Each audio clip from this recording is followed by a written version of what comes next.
Bonjour à toutes et à tous, dans cette vidéo on va découvrir la notion de réunion de deux événements et d'intersection de deux événements. Alors il y a une petite subtilité, il faut faire attention. A et B sont deux événements. A c'est faire de la natation, B c'est faire du vélo. Ici on a fait un petit schéma, un petit diagramme ça s'appelle. Euh, Ici ce sont les personnes qui font de la natation, ici ce sont ceux qui font du vélo. Et on va parler de la réunion de A et B. Donc, ça veut dire quoi? Ça veut dire faire de la natation ou faire du vélo. Alors, petit moyen mnémotechnique, dans OU, il y a un U, et bien c'est pareil hein, que le symbole qui est ici. Donc, rappelez-vous, quand vous voyez le U, vous pensez OU.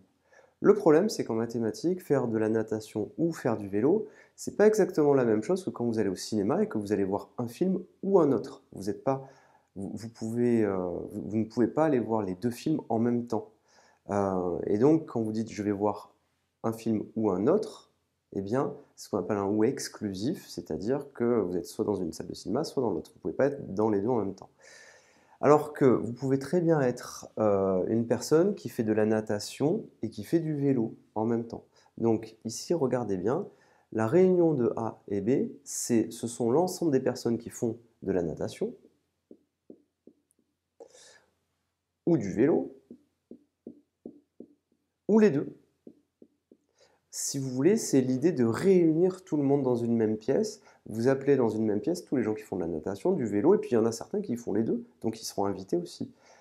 C'est un ou inclusif, c'est-à-dire qu'on réunit tout le monde. Pensez vraiment à réunir dans une classe tous les élèves qui font natation, vélo ou même les deux. C'est pas la même chose, comme je vous l'ai dit, de l'exemple du cinéma où vous allez voir un film ou l'autre. Donc rappelez-vous bien, et ce symbole-là, ça correspond à une réunion. Comme son nom l'indique, donc pensez bien à réunir toutes les personnes, et donc il y a ceux qui font l'un, l'autre ou les deux. Ce symbole-là, intersection, c'est l'intersection de deux événements, ça veut dire que vous faites de la natation et en même temps du vélo. Donc ça correspond exclusivement que à ces personnes-là, ceux qui font de la natation et du vélo exclusivement. Ces personnes-là ne font pas, de vélo et ces personnes-là ne font pas de natation, tout simplement. Alors il y a une petite notation à connaître. Cet ensemble-là, en petits points, c'est quelque part, ça pourra vous être utile, c'est l'ensemble B privé de A. Donc ce symbole-là, c'est privé. Ce symbole-là, c'est A privé de B. Et ce symbole, tout simplement. Alors après, petite remarque, que dire de ces personnes-là? Ce sont des personnes qui font ni natation, ni vélo, ni les deux. Eh bien, cet ensemble-là, on pourra le noter comment?